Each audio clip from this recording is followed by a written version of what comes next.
Olá pessoal, sejam bem-vindos a mais um episódio do nosso podcast, o Dev Show. E hoje, o nosso último episódio do ano, nós vamos fazer uma retrospectiva de 2019. Nós vamos comentar sobre as tecnologias que estiveram mais em alta, os anúncios, né? E demais coisas que rodearam aí o mundo da tecnologia. Eu sou André Seco e a retrospectiva desse ano é: para o pior, não há limites. Olá pessoal, sou Luiz Carlos Faria e seguindo a mesma linha de raciocínio, tudo pode piorar 40%, sempre.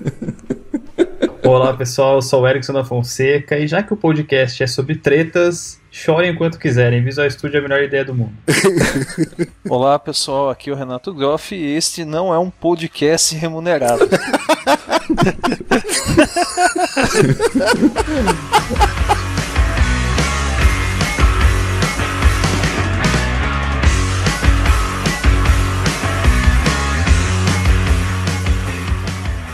Muito bem, pessoal. Então, para iniciar o nosso papo, eu vou listar aqui o que está na nossa pauta para ser discutido hoje. Então, na pauta de tecnologia, nós vamos falar sobre WSL2, containers com inteligência artificial treinada on-premise, a compra da Docker Enterprise, sobre Dapr.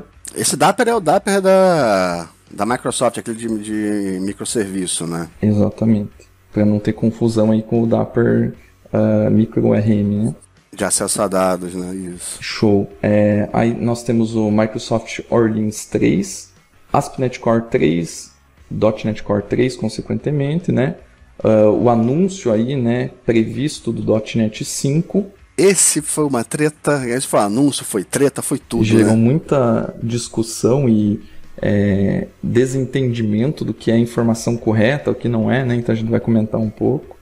A parte de gRPC no ASP.NET Core sob o Kestrel, IntelliCode, a substituição do Newtonsoft JSON como pacote padrão no SDK do .NET Core, né? O anúncio do ML.NET com release final, Visual Studio Online Public Preview, Windows Terminal, e também vamos dar uma pincelada aí sobre um anúncio que também gerou muito alarde aí na mídia, que foi o Google Duplex. Claro que aqui a gente não vai ter espaço para comentar sobre todas as novidades, mas essas são algumas que a gente achou relevante para relembrar quem não pôde acompanhar, né? E também relembrar aí as discussões na comunidade. Beleza, pessoal. Então, para a gente iniciar, vamos iniciar pela enumerar aqui as tecnologias, falar um pouquinho sobre elas, né? Podemos falar aí primeiramente do Windows Subsystem for Linux 2. Então, essa história foi bem legal, assim, o WSL1 havia sido lançado, por um aspecto, ele era um sucesso por conseguir fazer ali a transposição de syscalls e tal, mas isso deixava o Linux que a Microsoft hospedava ali sob o kernel do Windows, e como se fosse um proxy para o kernel do Windows, criava esse subsystem de forma assim, ele fica muito defasado. Então você pega o kernel, por exemplo, o kernel do Linux, que tem na atualização todo dia, PR todo dia, evolução diária, e quase, cara, mais de 20 anos, não lembro mais ou menos a época, mais ou menos, são quase 20 anos de desenvolvimento ou mais. Então você tem ali um gap, então você tinha mais ou menos a versão 2.4, e a gente precisava, se a gente quer falar das coisas mais novas como Docker, a gente está falando de kernel na base do 3, no kernel 3x, 4x. E estava bem distante isso, e era sempre a corrida atrás do próprio rabo.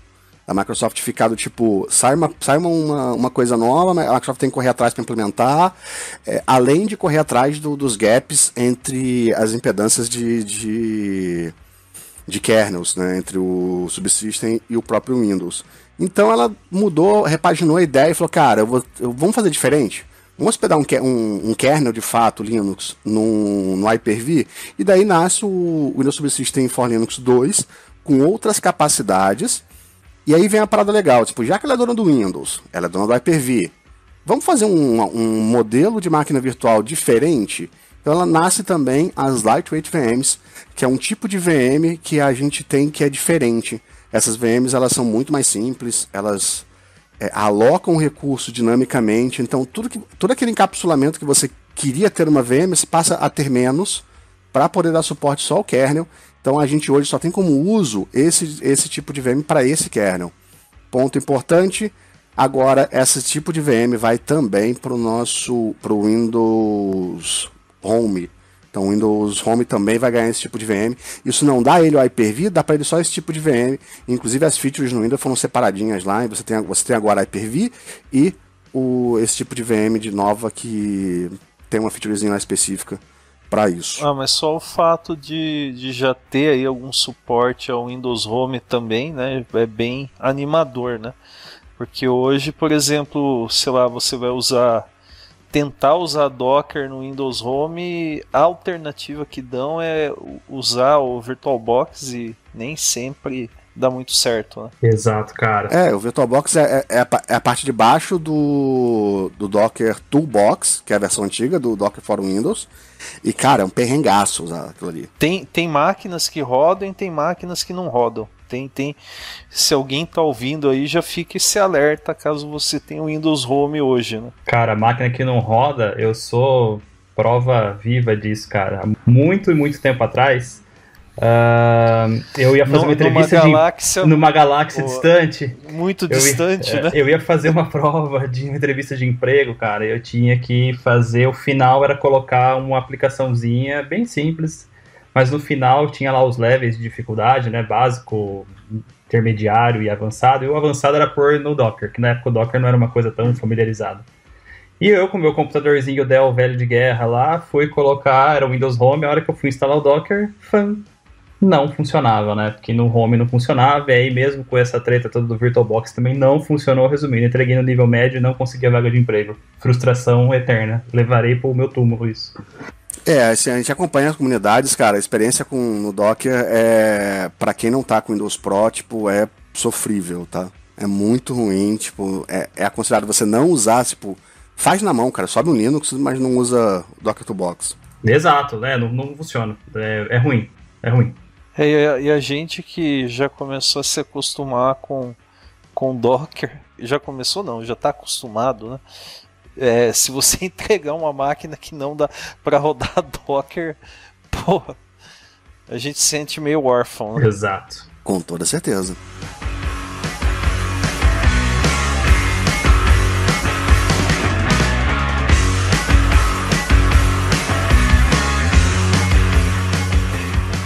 Show de bola. E pegando um gancho já com essa parte de Docker, né, que a gente está falando de containers e tudo mais, nós tivemos aí outro destaque, né, que é a possibilidade de utilizar um modelo treinado de inteligência artificial em um container Docker on-premise ou até mesmo em dispositivos IoT aí, né, que tem pouca capacidade de processamento e memória, né? Então você tem aí a capacidade de fazer um treinamento de um modelo computacional, né, alguma rede neural, alguma coisa que implemente um modelo de inteligência artificial. Você treina isso na nuvem, onde você tem processamento e uma plataforma que te permita fazer esse treinamento. E aí você consegue exportar esse modelo treinado e rodar ele offline em alguma borda aí de um dispositivo IoT ou até mesmo num container de alguma outra forma que você desejar, né? Tá aí uma coisa interessante, assim, eu fui descobrir muito depois, assim, quando começou o hype do IaaS, assim, e assim, o pessoal falando de casa, de GPU, você precisa de não sei o que lá para processar e tal, para ter ali a capacidade de processamento pra você ter uma IA. E aí, anos depois, cara, tipo, quando você vai olhar algum assunto ou outro, você fala assim, cara, você só precisa de uma puta máquina para treinar. Exatamente. E isso não estava claro para mim. Isso eu acho que não fica claro. Isso não fica claro pro leigo que nem eu, sacou? Sim, é que, assim, é um pouco subjetivo quando a gente fala de inteligência artificial. A gente já imagina que é um cérebro artificial que está a todo momento tendo que processar milhões e milhões de dados, né? E isso não é uma verdade, né?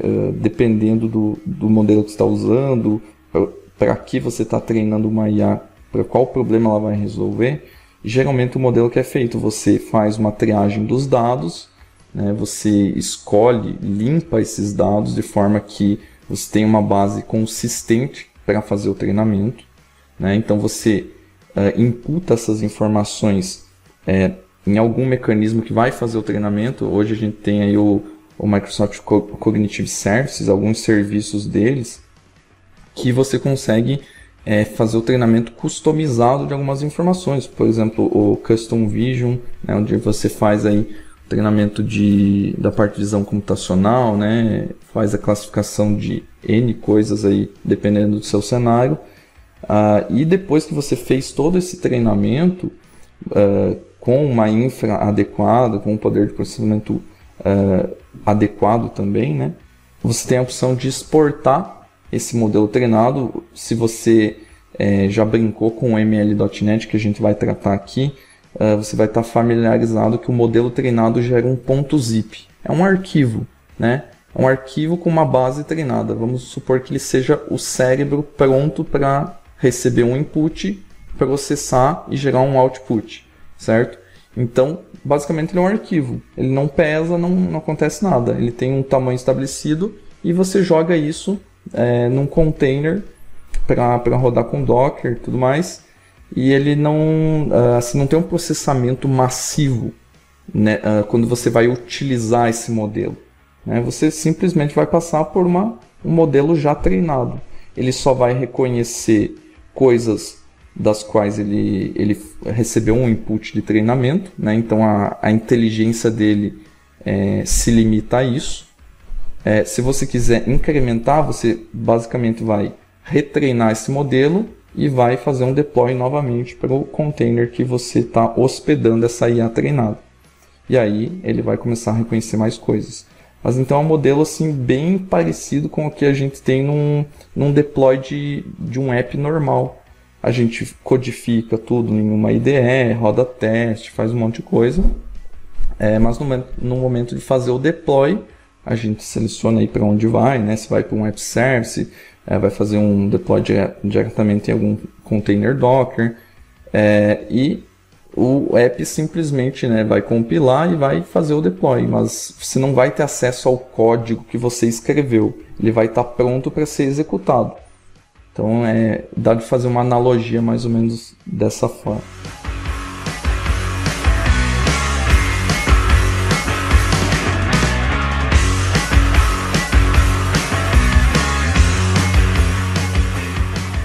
Bem, pessoal, a gente teve em setembro, né, o lançamento do .NET Core 3.0.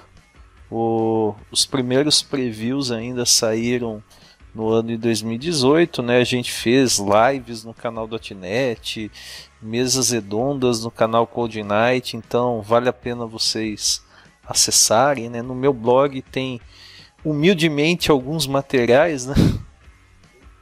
Poucos materiais, né? Humildemente, mas fica aí a sugestão. Que acontece? Teve bastante coisa legal, nova, né? Uma delas foi o fato das imagens Docker diminuírem bastante de tamanho, né? Então você pega, por exemplo, a imagem do SDK do .NET Core 3.0, que era mais de 1 GB, foi para menos de 700 MB. Claro, teve todo um trabalho aí melhorando a plataforma, mas tem alguns alertas aí a serem feitos, né? Tem alguns packages que a gente nem se dava conta de que existiam, eles não vêm mais como uma referência importada automaticamente num projeto ASP.NET Core, por exemplo, e quando você precisa fazer alguma ação, algum ajuste, você descobre que tem que adicionar esses packages. Então muita gente vai acabar se deparando, né, com situações assim, né? Outro ponto, a gente tem o Blazor Server-Side com ASP.NET Core 3.0, né? ASP.NET Core é um subset, por assim dizer, do .NET Core 3.0. A gente teve aí suporte a Windows Forms e WPF. Inclusive, acho que foi no início do ano, né, Luiz? Os dois projetos passaram a ser open source, né? Isso, ainda gera confusão do pessoal achar que por o fato de estar no ASP.NET roda no Linux, né? Mas... Então, você consegue construir aplicações desktop utilizando o .NET Core 3.0, mas uma grande ressalva, você não consegue rodar WPF ou Windows Forms hoje no Linux. A gente não sabe se no futuro vai ser expandido isso. O projeto está open source, de repente aí a própria comunidade criando aí alguma coisa, um projeto paralelo, pode mostrar que há viabilidade, pode ser que a própria Microsoft se interesse, mas hoje, e como o Luiz falou, é bastante comum que aconteça essa confusão. Você não vai conseguir rodar WPF ou Windows Forms em Linux, não é possível, até porque as bibliotecas gráficas aí para você renderizar essas aplicações são bibliotecas totalmente dependentes de Windows, né? A gente sabe que o esforço de trazer o Windows Forms e o WPF para o .NET Core é para quem estava preso num legado, né, e queria migrar para novas plataformas, não deixar esse pessoal esquecido, vamos dizer assim, lá no .NET Framework. Então, eles trouxeram para o .NET Core também para facilitar isso, né? Inclusive, chegaram a migrar o Entity Framework 6.x, que só rodava em .NET Framework, para o .NET Core também. Sim, e a gente teve aí outras mudanças também. Por exemplo, tem um provider novo para acesso a dados de SQL Server. Coincidentemente, no momento que estamos fazendo esse podcast, eu confundi, né? Pensei que estava no canal .NET agora. Opa! Esse é um lapso temporal? É um lapso, foi um problema no espaço-tempo, mas enfim. Coincidentemente, antes de estar falando com vocês sobre isso, minutos antes de começar a gravação do podcast, eu soltei um artigo, né, sobre o provider SQL novo usando com Dapper, né. O Entity Framework Core 3.0, o André pode até me confirmar isso, já está utilizando o provider novo, né, André? Exatamente, já está. Eu não sei se essa versão do Entity 6 foi colocado para usar o provider novo. Você chegou a dar uma olhada? Eu não, porque, assim, falar bem a verdade, quem está no 6.3 é quem está com um legado já há um tempo, né? Então eu já migrei para o Core já. Então, o provider novo, ele é um package chamado Microsoft Data SQL Client. A gente utilizava muito o System Data SQL Client. Então, o que vai acontecer? A Microsoft recomenda que a gente utilize o provider novo. O que esse provider novo tem em relação ao System Data SQL Client que vem lá desde 2001, 2002, quando começou a plataforma? Tem funcionalidades mais recentes do SQL Server. Pegar, por exemplo, a parte de Always Encrypted, né? Que é gravação criptografada, né, na base, o provider que existia não suportava isso. Então, se você precisasse fazer alguma coisa, qual era a solução? Provavelmente você ia terminar escrevendo alguma proc, aí uma homenagem ao Luiz, que eu não diria adepto, mas ele é uma vítima do Procedure as a Service, né, Luiz? Fala não, que é o novo PaaS. Beleza, mas assim, o que acontece? Você não conseguia diretamente na sua aplicação interagir com alguma coisa que trabalhasse always encrypted, né, com uma tabela. Então você tinha que criar um intermediário, uma procedure para fazer isso. Agora, eu não cheguei a testar ainda, eu pretendo fazer um teste muito em breve disso, mas tem esse suporte nesse provider novo. O provider foi criado inclusive com .NET Standard, né, compatível com .NET Standard. Tem outros recursos, acho que o SQL 2019 tem um recurso chamado Data Classification. Então, assim, features novas do SQL Server serão implementadas em Microsoft Data SQL Client. O System Data SQL Client vai ser mantido só por questão de compatibilidade. E qual é a compatibilidade entre um e outro? Essa é a dúvida. Ele é um drop-in replacement ou não? É um replacement, mas assim, em tese, tudo que funciona com o System Data SQL Client deverá funcionar com o provider novo. Falando de novidade ainda, né? NewtonSoft, né?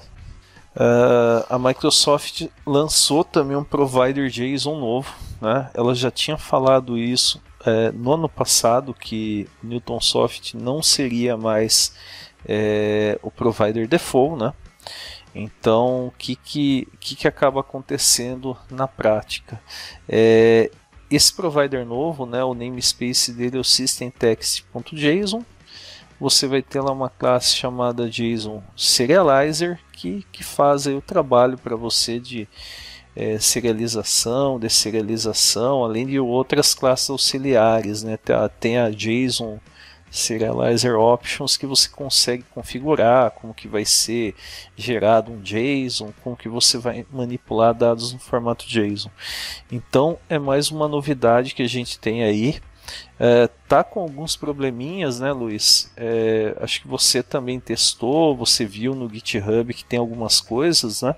Eu vi isso, mas não testei não. O bug que eu consegui pegar, que eu sei que tem issue, é o seguinte: tem um objeto, uma exception, especificamente, né? Você tenta serializar ela e está dando erro. Eu peguei esse mesmo problema, inclusive por estar logando uma exception em JSON, então foi bem esse problema também. Então, se é algo que quebra a sua aplicação, você pode usar o Newton Soft ainda, normalmente, tem um suporte, mas assim, por default, quando você cria um projeto novo em .NET Core, esse projeto novo vai estar com o systemtext.json ao invés do Newton Soft.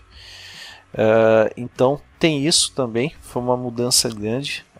A Microsoft até justificou na época falando, olha, ela não tinha falado ainda do .NET 5, que é um ponto que a gente vai falar ainda aqui no podcast, mas assim, ela meio que deu a brecha para falar que vinha alguma coisa grande aí pela frente, né? E no caso, que acabou acontecendo? A justificativa. O Newton Soft, o pessoal foi trabalhando, foi evoluindo, foi tentando dar suporte a várias plataformas. É um projeto que tem aí uns 15 anos, né? Eles queriam fazer mudanças para melhorar aí a velocidade e já estava, pelo tamanho que atingiu o projeto e também pela possibilidade de quebrar aplicações legadas, a Microsoft acabou optando, né, por criar um provider novo.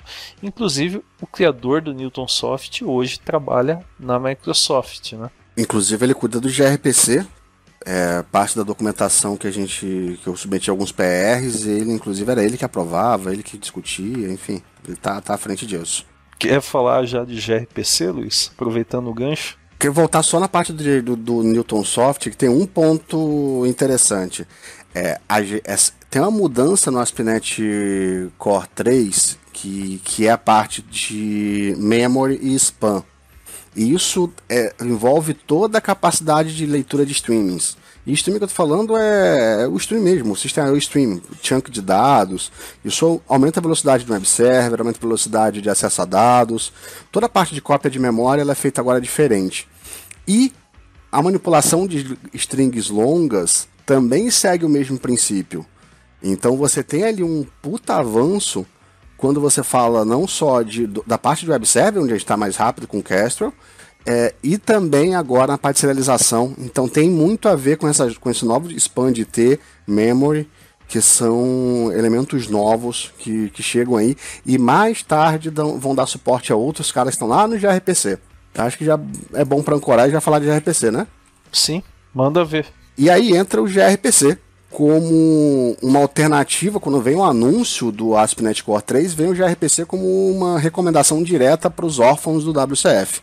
Então quem antigamente pensava em WCF, naturalmente pode pensar hoje em gRPC como uma solução alternativa, tá? Isso e cross-platform. Acho que a gente pode até considerar que o WCF, né, no final acabou ficando pelo caminho. Ele surgiu numa época que a Microsoft não era muito preocupada em open source, né? Então ficou aí um modelo aí restrito à plataforma .NET, né? E o gRPC hoje você tem ele aí sendo suportado por qualquer tipo de plataforma, né? Isso, um ponto importante do gRPC é que ele nasce na Google. Ele é um projeto interno da Google que foi reempacotado para ser um projeto público com o nome de gRPC, mas ele era um projeto interno. ele levava outros projetos da Google, como um deles é o Protobuffer, que já é um serializador há muitos anos que ele existe. Tem pelo menos eu imagino que seja uns 10 no mínimo. Eu lembro de ter visto Protobuffer há muito tempo mesmo. Eu não sabia que era tão antigo assim. Protobuffer o gRPC não, mas o Protobuffer então, e você comentou, né, se você está desenvolvendo alguma coisa com o gRPC, vai ter os arquivos baseados em Protobuffer, né, o contrato, né, com as operações e os tipos de dados que você manipula, você vai ter isso na aplicação server e também nos clientes você vai precisar disso, né, para conseguir consumir aquele serviço. Né? Exatamente. Um ponto legal do gRPC que ele não só é cross-platform, mas ele também trabalha sobre HTTP2 e isso dá para ele outras possibilidades, como por exemplo a parte de streaming.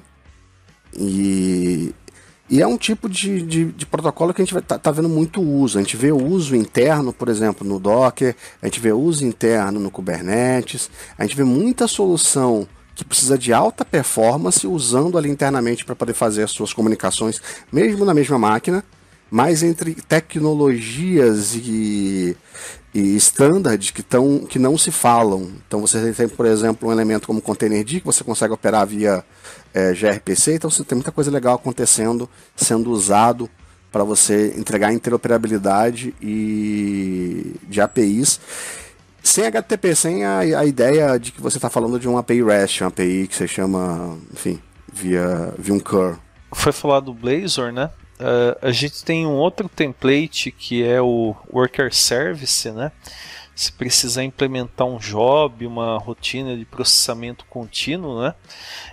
Inclusive, a gente consegue adicionar packages numa aplicação desse tipo para instalar ela, como um Windows Service, um job que você vai rodar no Linux. Então, é um template novo. Ele é baseado numa estrutura que já existia, no Background Service, né? Só que tinha o Background Service desde o .NET Core 2.1, mas você não tinha um template para isso. Então, geralmente você tinha que criar uma aplicação ASP.NET Core, remover tudo para configurar o uso do Background Service.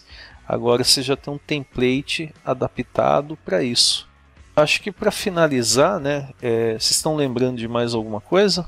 Tem uma parte do Kestrel que é a separação do HTTP e o resto do MVC. Mas isso não ficou muito aberto, não ficou muito claro, não está bem documentado ainda. A classe Startup passou por mudanças, né? Então o que acontece? Antes você tinha lá o Add MVC e o Use MVC para tudo. Agora ficou mais separado, né? Você está numa Web API, vai estar lá o Add Controllers e o Map Controllers. Você está com Razor Pages, vai ter Add Razor Pages, Map Razor Pages, assim por diante. Mas eu ainda imagino um dia conseguir plugar um mecanismo de fila, onde você pega a mensagem da fila, ela entra como se fosse uma mensagem, um parâmetro via Model Binder direto numa action qualquer MVC. Imagina um dia a gente chegar nesse nível. Seria bem interessante. Eu cheguei a fazer algo parecido, mas assim, eu parei com a esperança de que agora a gente tivesse mais informação. Mas a gente sabe da mudança, mas não tem documentação ainda.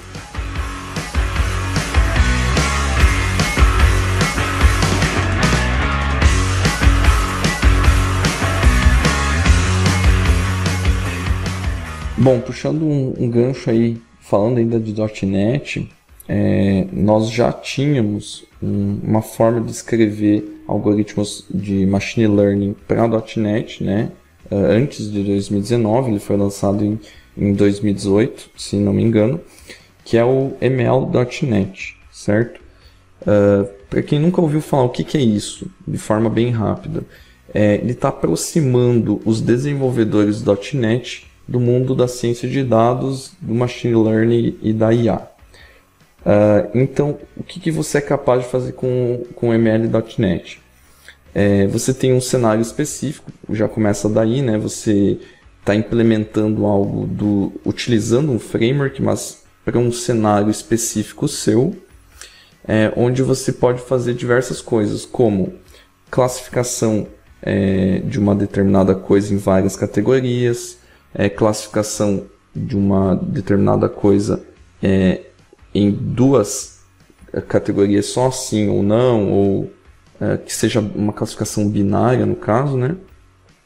Você consegue fazer e ter modelos de regressão e diversos outros algoritmos conhecidos de machine learning que nós já vemos muito no mercado para quem trabalha com Python, com R, né, com essas linguagens aí mais voltadas para quem trabalha com ciência de dados.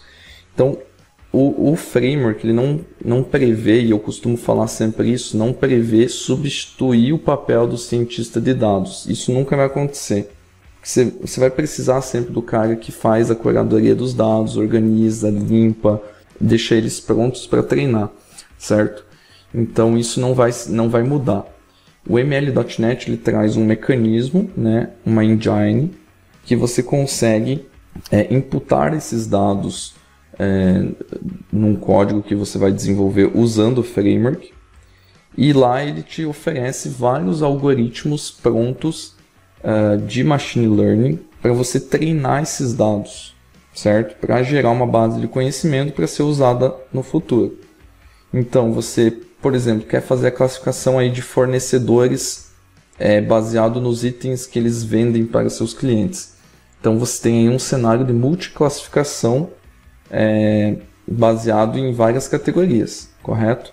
Então o seu fornecedor ele pode vender, sei lá, ferragens, ele pode vender material de escritório, ele pode ser um supermercado. Então essas categorias podem ser atribuídas ao fornecedor baseado em alguns itens, né, alguns dados desse fornecedor. Por exemplo, o KNAI dele, ou seja, a atividade econômica que ele representa na empresa, da empresa, os itens que ele vendeu, o NCM, então vários detalhes que você, tendo uma base aí de pré-treinada por humanos, né, você tendo uma amostra para ele se basear, você consegue gerar uma base inteligente para ele fazer essa predição automática.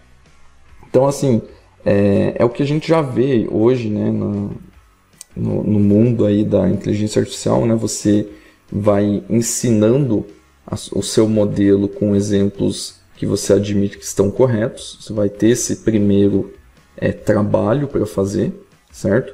E o seu modelo que você implementou no ML.NET, ele vai entender que isso é algo verdadeiro, vai entender isso como verdade, né? E vai treinar esses dados em cima dessas amostras. E aí ele gera um modelo, como eu já comentei antes, né, um ponto zip, que você consegue utilizar em um software. Somente com esse arquivo você consegue utilizar. Não precisa ter todo o mecanismo de treino. Você pega, joga em outro projeto, utiliza o ML.NET para fazer o consumo desse modelo já pronto. E aí você simplesmente faz a predição, manda o input e esse modelo treinado vai gerar uma resposta aí com um percentual de assertividade em relação ao dado que você imputou. Então, assim, o grande ganho do ML.NET é desmistificar um pouco o machine learning para desenvolvedores. Mas, assim, vale a ressalva, isso não substitui você ter um profissional treinado, capacitado para fazer a curadoria tanto do treinamento quanto dos dados que vão ser utilizados no treinamento, que é um ponto fundamental para você ter um modelo treinado consistente e que reflita a realidade. Não adianta você jogar qualquer dado lá dentro que você vai gerar uma base que não vai gerar o resultado esperado, né? É uma dica, pessoal, ele é bastante humilde, mas na dúvida consultem o André Seco. Não, mas que é um ponto bem legal, né? E assim, eu não sou da área de ciência de dados, eu sou dev, e eu gostei muito quando o ML.NET veio e se consolidou agora em 2019, saindo a versão final, porque é algo que eu já testei em produção e os resultados são fantásticos. Se você dá o tempo que ele merece de atenção para treinar os dados e deixar tudo redondinho, funciona que é uma maravilha.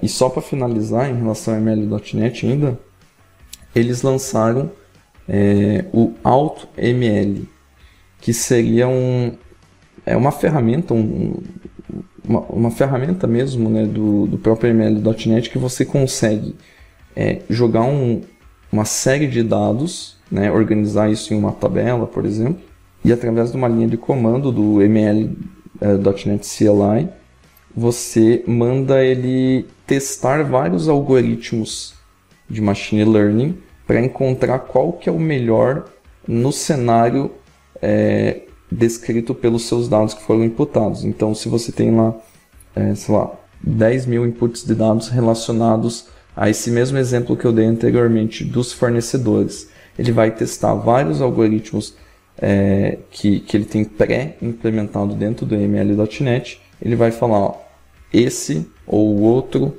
foi o algoritmo que teve a melhor resposta frente aos teus dados. Claro que é bom você entender um pouco mais a fundo de cada algoritmo, o que ele faz, né? Você não pode ficar refém de uma ferramenta automática, mas assim, ele já te ajuda a fazer a triagem de qual é o algoritmo que você deve utilizar para treinar o seu modelo. Então esse foi outro detalhe que eu achei muito bacana, né? Que eles estão otimizando frequentemente, estão trazendo da linha de comando para a interface do Visual Studio isso também, né? Para você não precisar nem manjar de linha de comando, você vai lá com 2, 3 cliques, você consegue resolver essa mesma questão. Então, que eles chamam de Model Builder, né?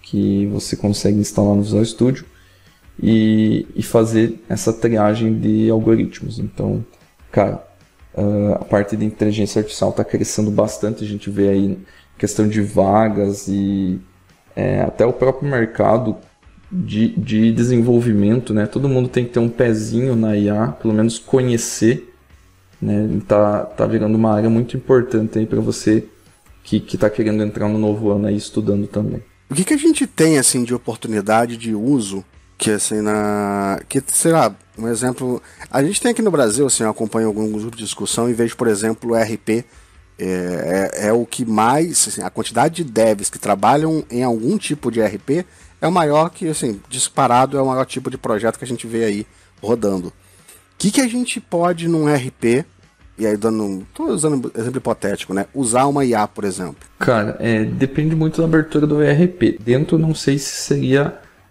possível, mas você exportando esses dados, assim, o que eu vejo que é muito proveitoso e gera assim, resultados fantásticos, você vai ter algum tipo de listagem de dados, né, que você consegue extrair, e a partir desse momento você consegue gerar informação gerencial de uma forma fantástica com algoritmos de machine learning, algum processamento de inteligência artificial, nem que seja na nuvem, né? Você consegue chegar no seu gestor e mostrar os dados que fazem mais sentido para ele de uma forma e uma velocidade.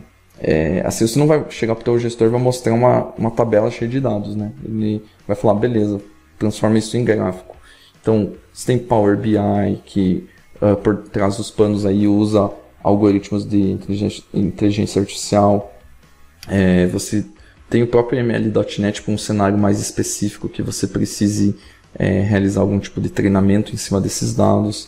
Então, assim, não tem mágica. A real é essa. Você tem que ter os dados bem estruturados, bem consistentes, que façam sentido, e aí você tem essas ferramentas que vão te ajudar a processar esses dados de uma forma mais inteligente. Mas, no fim, você precisa ter uma boa curadoria de dados, isso que eu acabo recomendando para o pessoal. Bom, para finalizar aqui a parte de inteligência artificial em relação aos anúncios, né, nós tivemos o IntelliCode. Acho que o Luiz até fez um post em relação a isso, né? Luiz, quer comentar um pouquinho? Eu fiz só um exemplo de uso, né, como é que você treina, mas pelo nosso ponto de vista de usuário de uma IA, é uma coisa ridícula. Você abre o Visual Studio, abre uma solution, ele te pergunta se você quer treinar, e aí você submete esse projeto para o treinamento, e como resultado, ele começa a te dar uma predição de código, assim, a parte do IntelliCode ali, do IntelliSense, vira uma coisa que você fala assim, cara, tipo, eu pensei nisso. Tipo... ele meio que mapeia a tua mente, né? Exatamente, assim, cara, tipo, como assim? Era isso que eu queria usar aqui. que macumba é essa? O IntelliCode é muito bacana mesmo, né? Ele mapeia algumas, assim, práticas que você utiliza no teu código, se você escanear e treinar, que nem o Luiz falou. E aí você consegue, por exemplo, no contexto de uma condição, de um if, string ponto, o que faz mais sentido frente ao que você já utilizou em seus códigos passados, o que ele vai te sugerir naquela listinha que abre, né? No IntelliSense mesmo, né? Então, assim, fica muito mais na mão. A gente sabe, é bobeira, eu posso selecionar. Ok, você pode selecionar. Só não é a primeira opção, né? Não é a primeira opção. Não é a primeira opção. Essa de ser a primeira opção que é bizarro, cara. Exatamente. Eu tenho muito código que só eu escrevo, tá? Eu tenho muito código que sou eu o único mantenedor do projeto. Cara, isso é surreal, bicho. Sim, quando você pega um código compartilhado, você vai ter ali a média. Tipo, tem coisa que é o que você pensou, tem coisa que é o que o fulano pensou, depende muito. É o que mais tá presente versus o que você... Mas esses códigos que sou só eu, cara, tipo, é louco. Tipo, parece assim... Parece que é um brother, sabe qual é? O cara tá fazendo pair programming com você mesmo. Com você mesmo. Legal. E assim, o Luiz comentou de um código compartilhado. É legal falar que esse modelo que você treina baseado em algum código do IntelliCode, você pode pegar esse modelo e compartilhar com o seu time, no caso, né, se for da mesma base de código que vocês usam, e eles aplicarem esse modelo no Visual Studio deles. Então eles vão ter o mesmo tipo de predição, já que vocês estão utilizando a mesma base de código. E para cada projeto você pode escolher um modelo diferente. A Microsoft entrega um modelo padrão com base nas análises do GitHub. Tem umas coisas legais desse gênero. Então, tipo, se você não tem nada para treinar, como começando do zero, pega o padrão Microsoft do C#, que ela já tem ali com base no histórico do GitHub lá. Ela consegue ter ali as informações para você, te entregar a informação de forma de uma predição com base na maioria do consumo do mercado. E eu ouvi um pessoal falando assim que esse era o primeiro passo para os programadores perderem o emprego. Cara, sério, eu ouvi isso daí. Se você lê como é que é o nome, gente? Clean Code. O Uncle Bob fala isso no início, cara, do livro. Tipo, eu li. Eu tenho. Um dia vão querer modelar ao invés de, cara, bullshit. Ele faz essa analogia. Essa historinha sempre vem, né? Uhum. Sempre vem. E vai continuar vindo. É que aí você falou do IA no Visual Studio, né? Do IA no Visual Studio eu falei, bom, essa eu tô aguardando a hora pra falar. Isso é muito curioso. Mas, assim, vão querer fazer isso sempre. Sei lá. E a gente só dá um recorte. Tem que entender a relevância disso.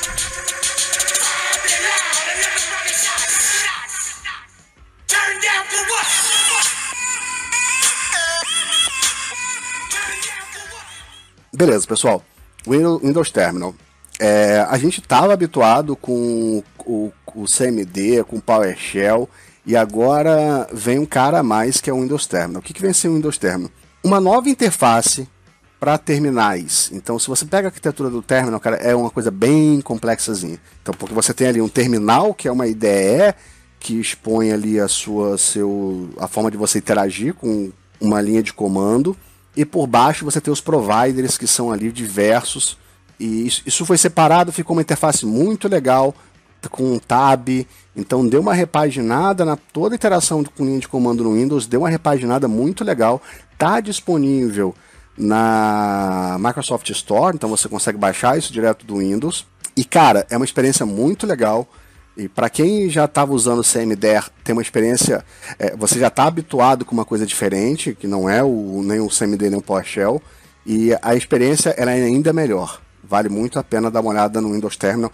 Foi um lançamento de 2019 que trouxe muito pra gente. Pô, teve um camarada meu que ele olhou isso daí, ele ficou meio com o pé atrás de instalar, porque ela tava assim, olha, tá na versão preview, não nos responsabilizando por nada, e blá blá blá. E tipo, ele foi lendo todos os detalhes e falou, acho melhor eu não instalar. Eu falei, não, mano, instala, eu tô tentando convencer a instalar, porque eu instalei, é legal pra cacete. É bom, é legal demais. O resultado que eu tenho aqui é o seguinte, a vantagem de ter o Windows Terminal é que ele é separado, ele é um cara novo, então se você não tá habituado, cara, deixa ele lá quietinho. Cara, se você ler qualquer licença de uso de qualquer software, você não instala nenhum. Exatamente. Basicamente é isso, eu concordo. Esse negócio é que nem, eu li o jornal, aconteceu tal coisa, logo você vai estar vivendo uma bolha, né? Se levar tudo a sério, né? Ah, sim. Bem, junto aí com os vários anúncios aí de .NET Core 3.0, se eu não me engano foi durante o build, né, pessoal, que foi anunciado o .NET 5, né? Isso, Scott Gus, se não me engano. Não, desculpa, o Scott Hunter. São 13 Scotts. Enfim, a ideia da Microsoft é unificar toda a plataforma, né? E aí, só fazendo um parênteses, né, para você ver uma ironia do destino, né? Quando começou o .NET Core, inicialmente chamava .NET VNext, né? E ASP.NET VNext. Depois virou .NET 5 e ASP.NET 5. Aí a Microsoft soltou daí uma nota falando que, do ponto de vista de marketing, era um péssimo nome, né? Vocês lembram disso? Lembro. Sim. Aí chegamos ao .NET Core e ao ASP.NET Core. E agora, com esse anúncio, voltamos ao .NET 5 e ao ASP.NET 5.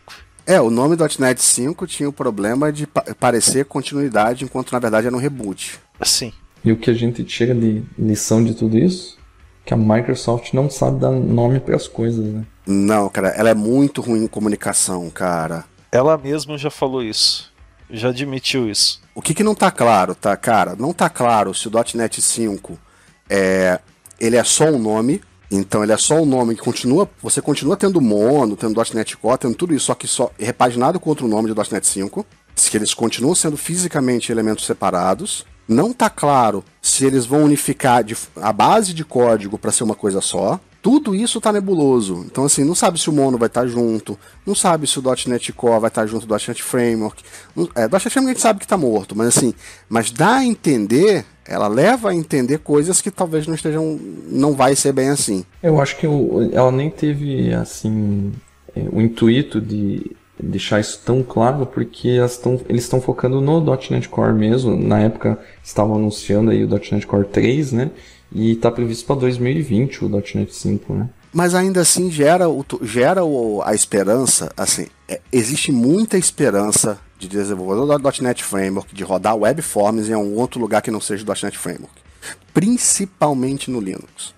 A esperança, assim, esperança burra mesmo, esperança tipo de ignorância ao ponto de você não olhar para o que está sendo escrito, você ficar ignorando as diversas mensagens que estão sendo passadas, umas de forma clara e explícita, outras nem tanto, de que o .NET Framework morreu, tipo, ele está morrendo, assim, de inanição. Segundo a Microsoft, está pronto, né? E está pronto significa que ele vai ficar fadado a estar desatualizado de novas features. Sim.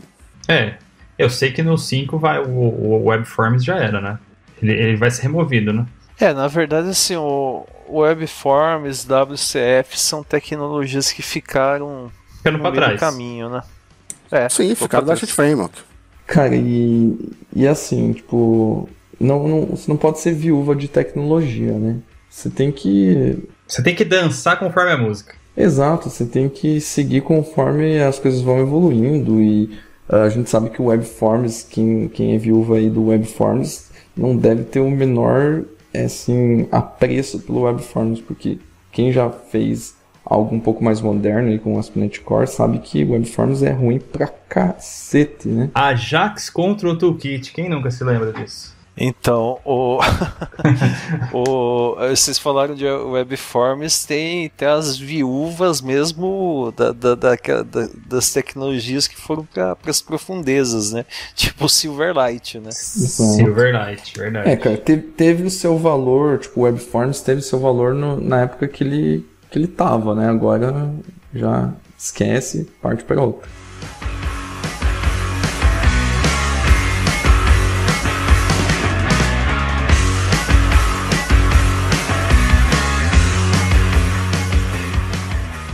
Microsoft começou uma iniciativa que é o Dapper, não confundir com Dapper Acessadados, mas é uma iniciativa de criar uma plataforma assim, de não só para Actor Model, mas para microserviço em geral. Então você tem um modelo de hospedagem, onde você tem uma CLI, essa CLI você se conecta ao teu projeto e faz um publish desse projeto no runtime, que tem todo o suporte para te dar toda a parte de monitoramento, toda a parte de métricas.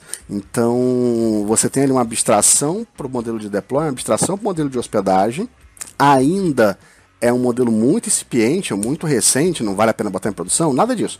Mas vale a pena ficar antenado, vale a pena fazer um projetinho ali só para testar, para entender como é o modelo, porque tem muito, muito, muito potencial. Gerenciamento de estado, tem tracing, tem gestão de exceptions, então assim, tem uma parafernália muito grande, e tudo que você faria na mão pensando em arquitetura de resiliência, ele te entrega automaticamente com uma infra ali que te dá suporte, tudo hospedado com container, fica tudo muito bonitinho, muito bom de trabalhar, e imagino que isso vá crescer, imagino que isso dê muita liga em 2020.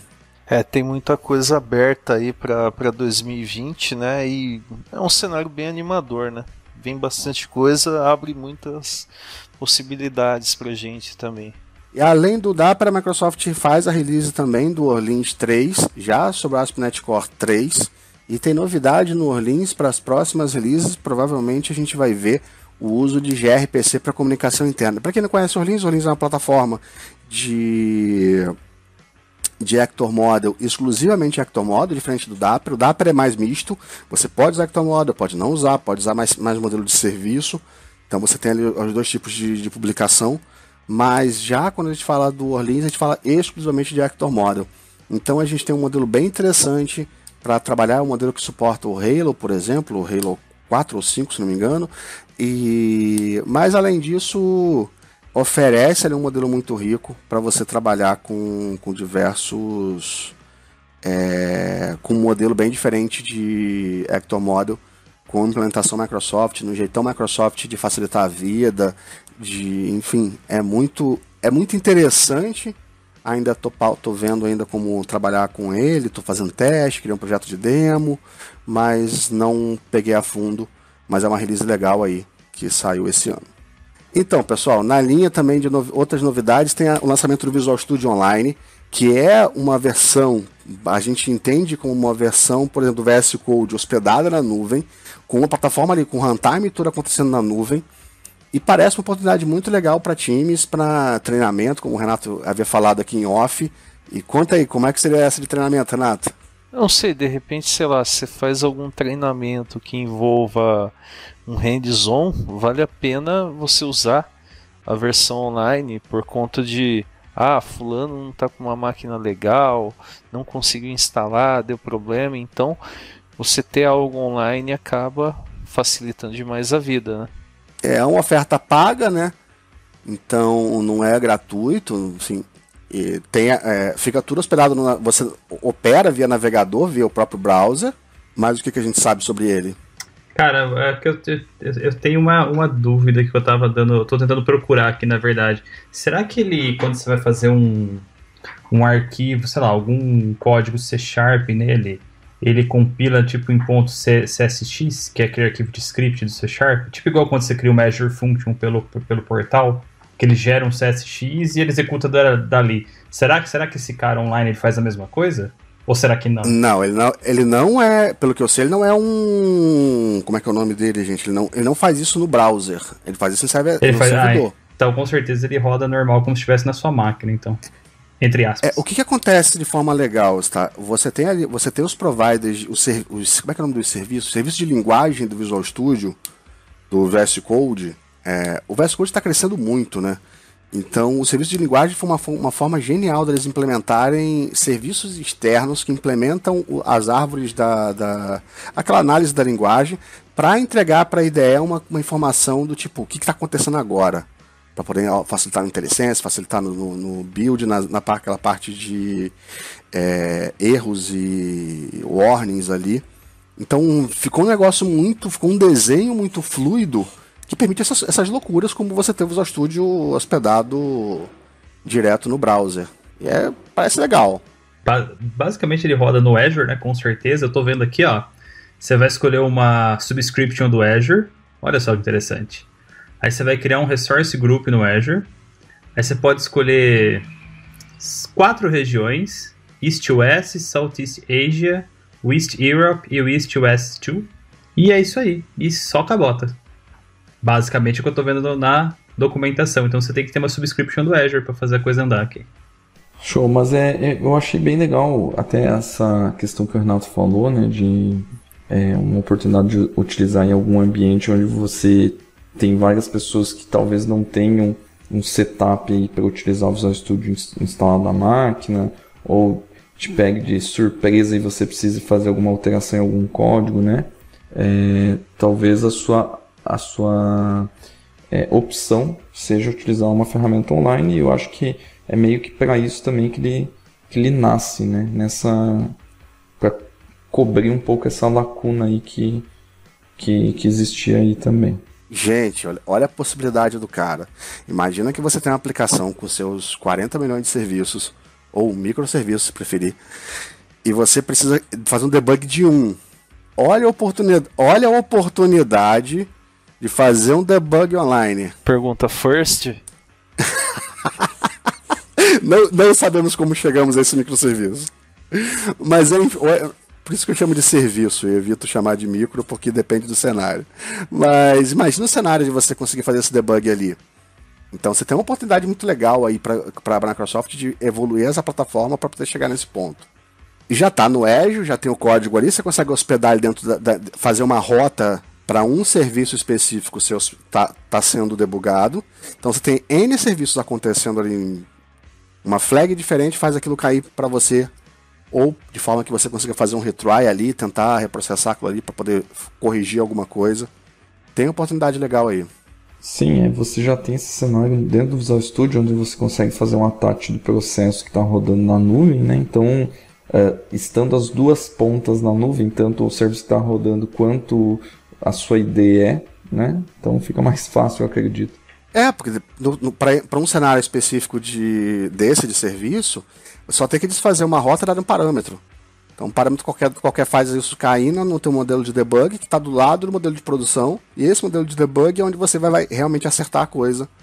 E aí, se você tiver fila no meio, você pode duplicar a mensagem para uma vir só para você, e enquanto a outra é processada, continua processando, e você faz o troubleshoot de alguma coisa, faz a identificação de algum consumo de memória específico, de alguma coisa nativo na plataforma. Que uma das coisas que eu vi que era muito complicado com microserviço num cenário grande era você isolar um serviço, um microserviço ou um serviço e fazer o troubleshooting dele. Assim. Aí quando a gente fala que é complexo o microserviço é porque tem esses desafios malucos, do tipo, como é que eu faço debug de um elemento, sozinho, só ele, dentro de um mega ecossistema com sei lá quantos serviços. Isso diferencia os meninos dos homens. Exatamente.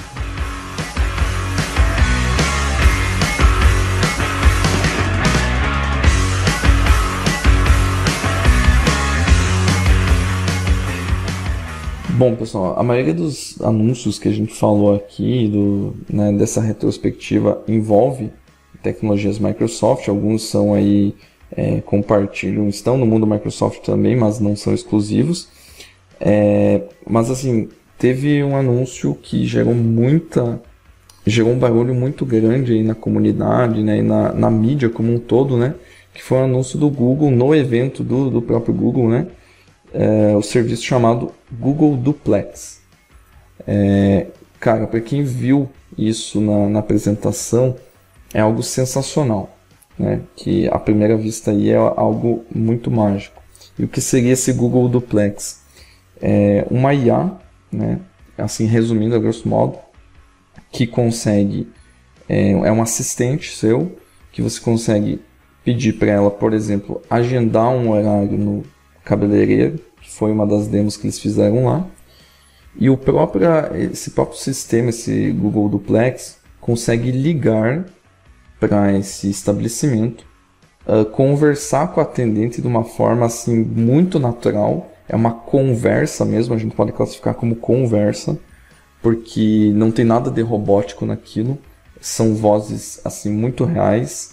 Ele usa trejeitos na voz muito reais, assim, cara, só você vendo mesmo. A gente pode até deixar o link aí no post do Dev Show, mas assim, ele consegue lidar com uma fala natural, consegue lidar aí também com alguns problemas no meio de todo o processo de agendamento de um corte de cabelo, por exemplo. Então, teve o caso lá que a atendente falou que não tinha horário para aquele determinada hora que o dono dessa assistente tinha pedido para agendar. E aí, essa assistente, né, o Google Duplex, consegue contornar esse problema e agendar num próximo horário que ficasse bom na agenda do seu chefe, né? Então, assim, e tudo isso num ambiente muito natural de conversa, isso que é o mais espantoso, tá? E assim, depois vieram algumas análises que a gente soube que o ambiente da demo do Google Duplex era controlada, tá? Não sei de qual forma que era controlada, se a atendente do salão sabia que era uma IA ou não. Acredito que não, e foi vendido como se a atendente não soubesse que era uma inteligência artificial falando com ela. Mas assim, só mostra que, assim, por mais que seja um ambiente controlado, você tem um poder muito grande em processamento de voz natural, tomada de decisão baseado em um desvio de fluxo de conversação, né, que foi previsto no algoritmo. Então, assim, possibilidades gigantescas para evoluir nesse serviço, e a gente vê aí em vários serviços de nuvem que já oferecem esse tipo de coisa, né? Sintetizar a voz, a própria questão do deepfake que a gente está vendo aí acontecer muito, não só na questão de imagens, né, trocar o rosto das pessoas, mas também na questão da voz, né, sintetizar a voz de alguém. Então é um serviço que tem muito a evoluir, e se evoluir para o bem, estaremos aí satisfeitos, né? O problema é que o ser humano ajuda, ele bota uma pitada de sal na parada. Tipo, se evolui para o bem, evolui para o mal. Antes vai evoluir para o mal. Exatamente, esse que é o problema, né? Lembrando que foi falado no início, né? Para o pior não há limites, né? E pode piorar 40%. É bem isso aí, mas assim, possibilidades ilimitadas para evoluir isso aí, né? Só temos que tentar seguir ao máximo um caminho mais retilíneo, né? Não desviar tanto para usar isso aí para o mal. Eu já fiz alguns experimentos com o Dialogflow, usava muito o Dialogflow, e é relativamente mais simples fazer nele alguma coisa parecida com isso, tá? Porque você tem as partes de contexto que você consegue ali começar a alimentar ele ao ponto de criar um funil numa conversa para você chegar ao ponto de onde você quer. Então ele não está cru nas intenções, é uma intenção dentro de um contexto alinhado, onde você vai montando profundidade, vai fazendo um flow de profundidade para chegar onde você quer. Então numa jornada longa, você consegue ter esse tipo de controle. Então, a gente agora está chegando no final do ano, esse podcast sendo gravado dia 17/11, e perto do dia 15 a gente tem a fatídica notícia que a Docker Enterprise foi comprada. E são duas notícias simultâneas. A primeira notícia é que a Docker Enterprise foi comprada, então todo o produto Docker Enterprise saiu da mão da Docker, está na mão da Mirantis, ou Miretes, e o Docker também recebe 35 milhões de aporte para o desenvolvimento de novas soluções, provavelmente um aporte financeiro que ele aponta de que vai desenvolver novas soluções para o desenvolvimento, focado no dev, focado em quem é desenvolvedor. Então o modelo de enterprise deles muda, então o modelo deles porque comercial do Docker Enterprise vai para uma outra empresa. O Docker Enterprise ajuda no setup de ambientes Docker, ajuda no ambiente de produção. É um modelo relativamente caro. Estou fazendo uma implantação agora Inclusive, no meio desse turbilhão dessa compra, é onde está acontecendo a minha aquisição do Docker Enterprise. E para a gente também está um inferno aqui no Brasil terminar esse processo, principalmente por causa dessa compra. Está sinalizado pelo lado do Docker Enterprise que há um plano de transição do Swarm para o Kubernetes. Então isso afeta exclusivamente o Docker Enterprise por hora. A gente não sabe o que vai acontecer com a Docker em si. Então a gente pode dizer que o Docker Enterprise não é mais dela, ela não tem mais o produto Enterprise, virou outro cara, virou a Mirantes. E porque eu não sei se ele leva a marca junto. E a gente tem aí o Docker vai se repaginar, a gente vai ver bastante coisa nova nos próximos meses, principalmente ao longo de 2020. A gente vai ver aí novas ferramentas de desenvolvimento, provavelmente algum modelo de orquestração mais inteligente para o Swarm, mais flexível. A gente vai ver ferramentas para desenvolvimento, esse é o foco deles. Mais ferramentas para desenvolvedores, o foco é do desenvolvedor. Então, eles vão mudar o ponto de vista deles, deixar um pouco a parte de hospedagem e vão focar mais no indivíduo dev, no ser dev que há em todos nós.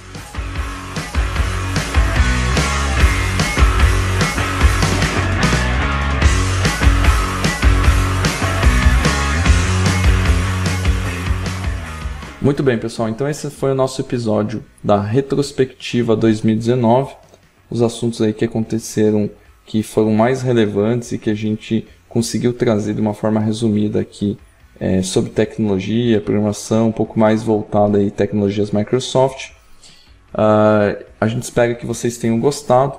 Não esqueçam de assinar o nosso podcast, dar estrelinhas tanto no Spotify também como no iTunes. Ou se você preferir, você pode procurar a gente, o Dev Show, no seu app de podcast favorito. Não esqueça de dar o seu feedback no post do blog, devshow.com.br. E nós nos vemos o ano que vem em mais um episódio do Dev Show. Valeu, pessoal! Uhul, pessoal! Até a próxima temporada! Valeu, pessoal! Que 2020 seja um excelente ano para todos nós aí. Até mais. Falou, pessoal, aquele abraço, que 2020 todo mundo realize os seus sonhos e consiga que seja um ano muito bom para todo mundo aí, e aguarde todo mundo na nossa segunda temporada do podcast aí.